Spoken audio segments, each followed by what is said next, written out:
I had posted one UX design mockup in this particular group of UX UI designers and developers on Facebook, and I was overwhelmed by the amount of love and appreciation that this particular group has shared. It was beyond my imagination, and literally everybody, almost everybody, wanted to know how I create this mockup. So as I have told in these particular comments also, that many of the mockups are readily available online. If you search in Google as 3D UI mockup or 3D mobile mockup, you will get a plethora of mockups that is readily available. However, if you really want to create mockups from scratch, so there are many people over here who are actually asking that how you design these mockups, and to be very honest, we really it's very easy actually. In fact, mockups of products like a pouch or a bag or something like that are much more difficult than creating mobile mockups. These are pretty much easy. So this particular YouTube video, I will be creating mockups.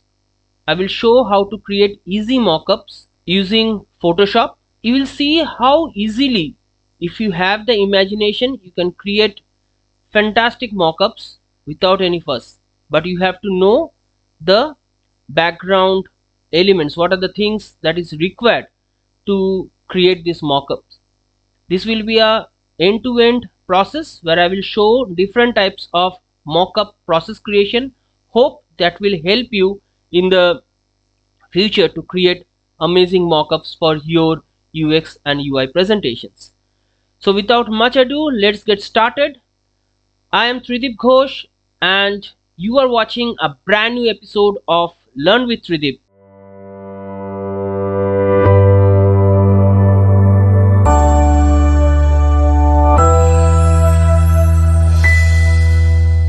In this particular episode, as I told, we will be understanding what goes beyond creating amazing mockups, and we will also create amazing mockups for our UX and UI design presentations. But before we start, kindly like, share and comment on this video if you find that this video is really important for your design journey. And if you're new to this channel, kindly subscribe to the channel and hit the bell icon so that you can get all our upcoming notifications. So without much ado, let's get started. We primarily require for our mockup. Let us see. So basically you will require a fantastic image. You can have a flat background like this one, or you can have an empty space where you can put your image of your particular design. Okay, so it can be, you can actually blur the image in the background so that it creates a depth of field or something like that. But for this one, we will start with an empty blank space. Very pretty nice image, hand holding a mobile, and there is one finger which is actually touching the surface of the mobile. So what we exactly require, we require to actually cut these areas or mask these areas where it is actually overlapping the mobile handset. At the same time, if you see, the mobile is not actually totally flat, it is tilted to a little angle, so where you can actually see that the mobile is in a three-dimensional mode. You can see this surface of the mobile. If it had been flat, then we hardly would have seen this portion of the mobile. So it is a little bit tilted, as well as there is a finger that is overlaying the mobile surface. So what we have to do, two things we have to do. One, we have to create a surface, a dummy surface, which will encompass our design within this mobile. At the same time, we have to create a mask which will actually cut this area or mask this area, um, so that nothing comes over the finger. Okay, so let us first create the mask. There are many ways of creating the mask, but I personally like creating with the pen tool. I will quickly do the masking part so that we are not wasting our time, but you have to be very careful when you are actually creating your mockup. It is just not the final thing that actually goes in creating superlative mockups. For actual project, you have to be extra careful that none of the white area actually comes in within the mask, or the portion that you really don't require in the mockup comes inside this particular mask.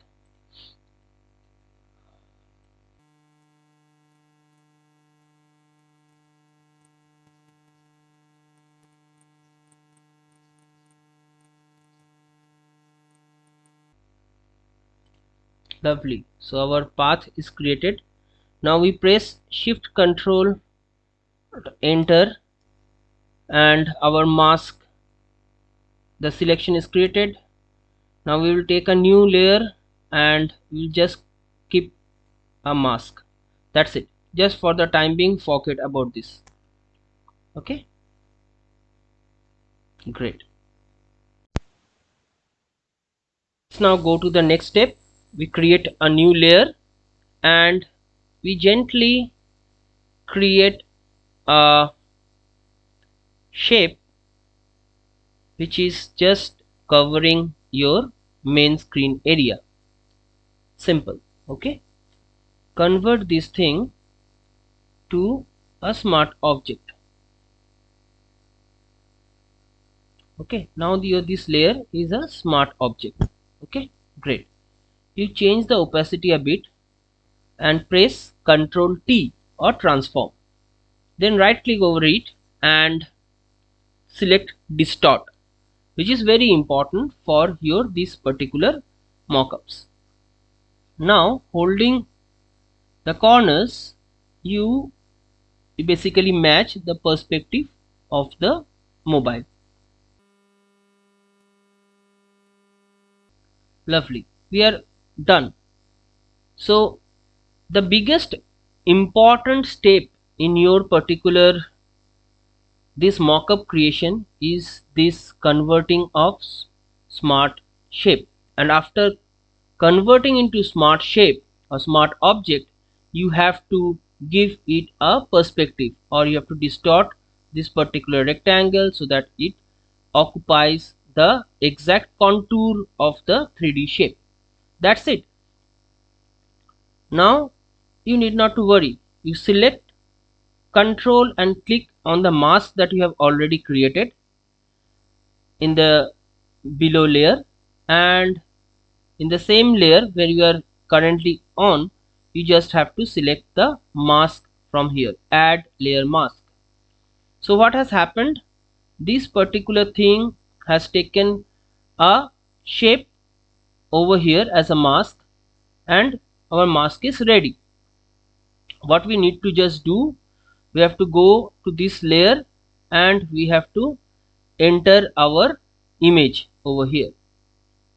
Okay, say for example I take up the screen and I drag it over to this particular space, and I totally scale it as per the size of this rectangle.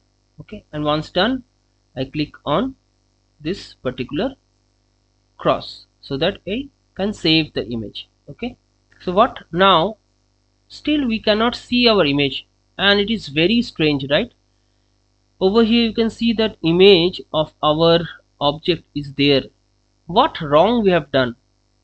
We have not done anything wrong. What we have done, we have actually inverted the mask. We have inverted the selection. So what we have to do, we have to click on our black and we have to fill up the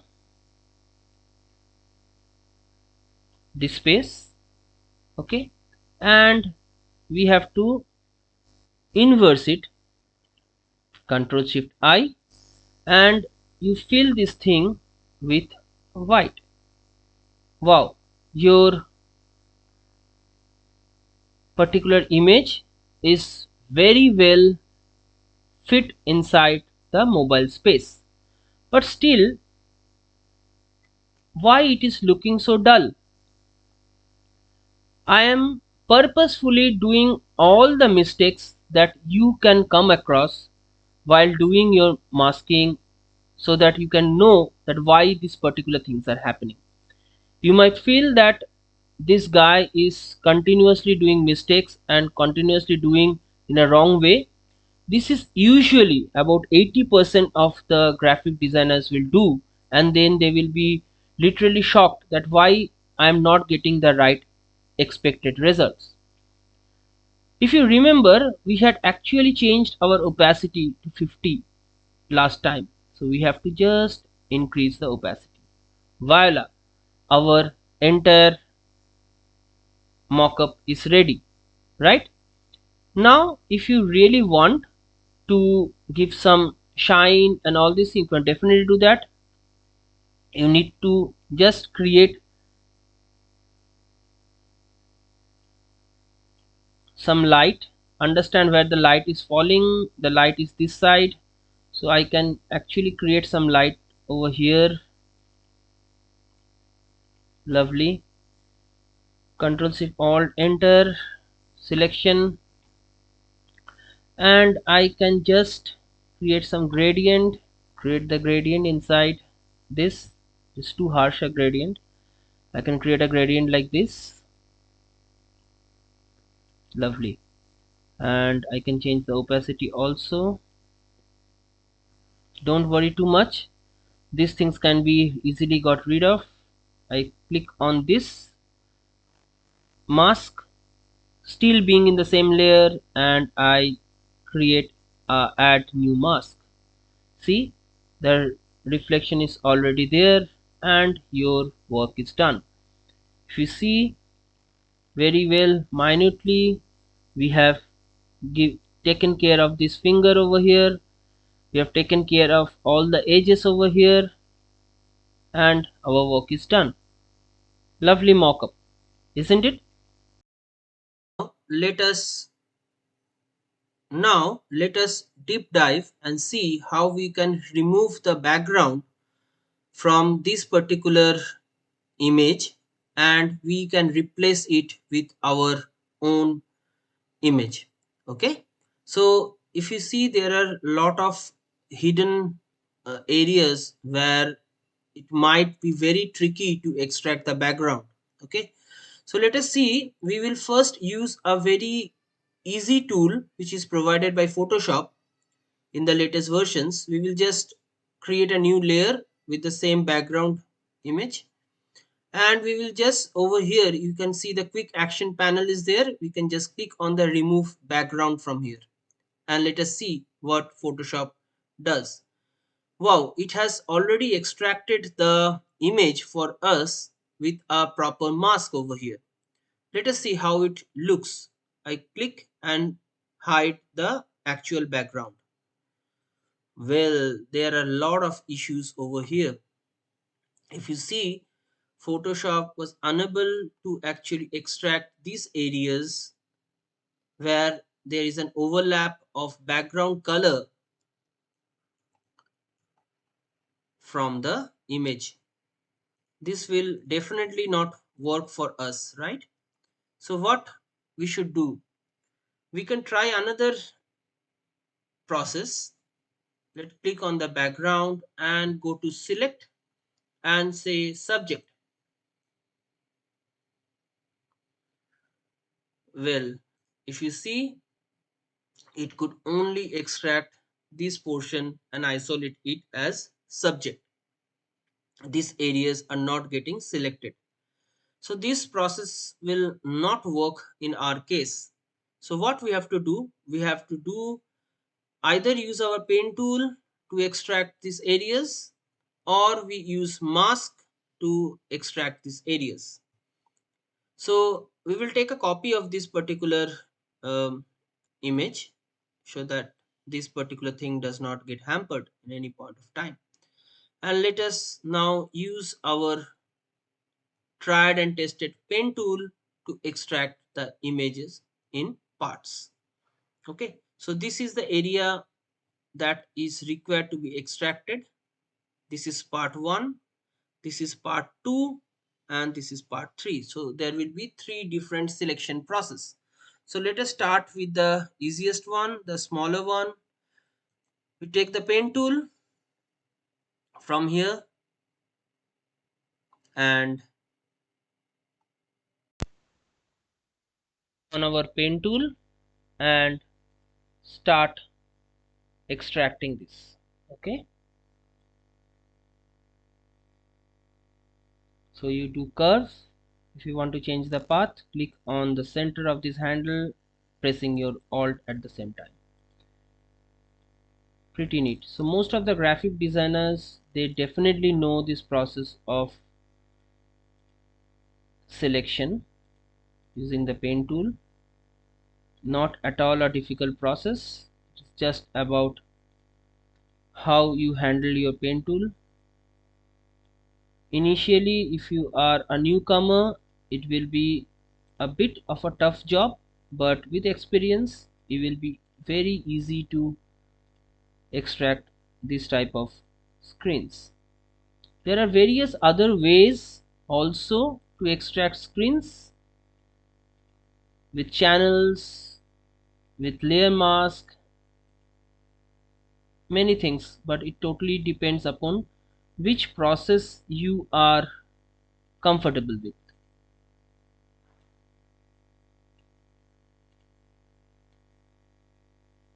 But with my experience, I have seen with layer mask and with pen tool you get the best results.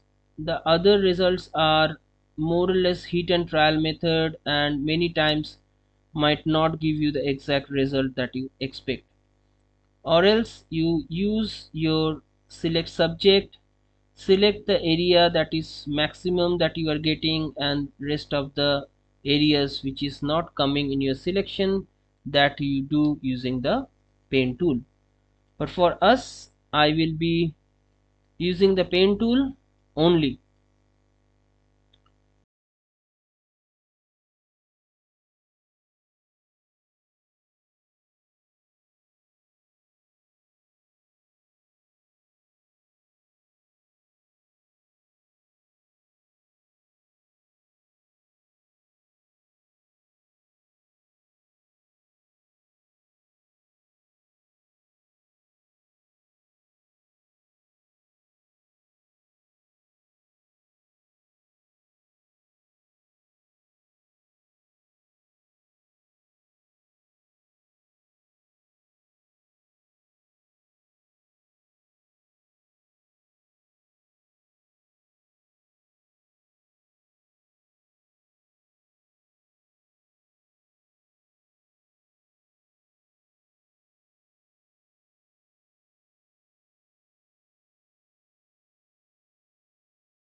Now select all the paths that we have created and shift control press alt and enter.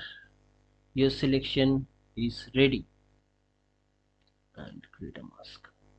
Lovely. So this is the area that you have as your object, right? Great. Okay, and now whatever image you place in the background will be taken in. Now let us take this image and drag it to the background. Lovely.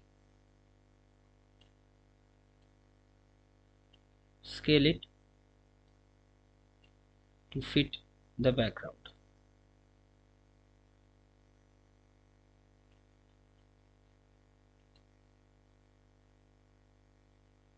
Great. Lovely. And to give a depth of field, you can just go and give a blur, Gaussian blur, and see how it looks. Lovely. Even what you can do, you can go one layer deep, take any one of the colors from the background, okay, which is of the color palette, and you can actually fill this background that way, and use any of the color modes from here. I choose the color mode and your background is done. So that's all folks. Hope you have found this particular extraction process as well as a mockup creation process from scratch using smart object tools, masking and layer organization very useful, and I hope that this will give you the love and the inspiration to create your own mockups. Please remember another thing, until and unless it's absolutely necessary, do not try to reinvent the wheel. There are a lot of free 3D mockups are available. For mobile mockup or a desktop mockup, I really don't think you require to create mockup from scratch. There are plenty of them available in free sites.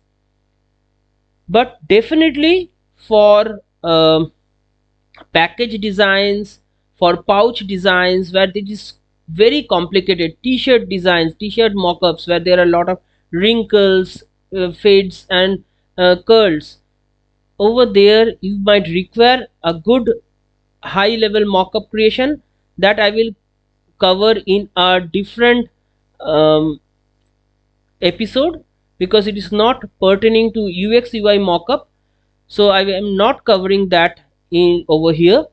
But other than that, if you are only requiring for mobile and desktop tablet design, you need not to create your own mockups. But if you are really hell-bent and your clients want their own mockups to be created, definitely you can use this process to create your own mockups. So that's all folks. I am really humbled with your love, your gestures that you have shown in that particular post, and more than I think 250 people have actually liked my post and commented, and they wanted to know how I create those mockups. This is the way I create these mockups. Many times I will not hide from you guys. I definitely take from free sites, and many of the times I use another website which I have a subscription, which is vectory.com. If you see my dashboard, I have a lot of 3D models that I have created. If you see, I have a lot of models that I have created over here, and if you see, it is very easy to change this particular images over here. So I have phone 2 and phone 1. So if you see, if I click on this switchables, I have the texture over here which I can just change from here. I can just upload a image over here and it will be taken as a material, and I have to render the entire scene to get my mockups ready. So there is a render time that is available, and it might take a good amount of time based on your laptop speed. So usually you don't require such a complex things until and unless your client wants that thing from you. Okay, so over here you can actually change the orientation of the 3D model, as per your client's specification, which you will not be able to do for a 2D image. Okay, so I would not suggest until unless it is a very important client for you and very picky client for you, you need not to go into this zone. Otherwise you can just use your 2D shapes, 2D images the way we have done, and you can get fantastic results. Till we meet again for another awesome video tutorial, please stay blessed and God bless you all. Love you.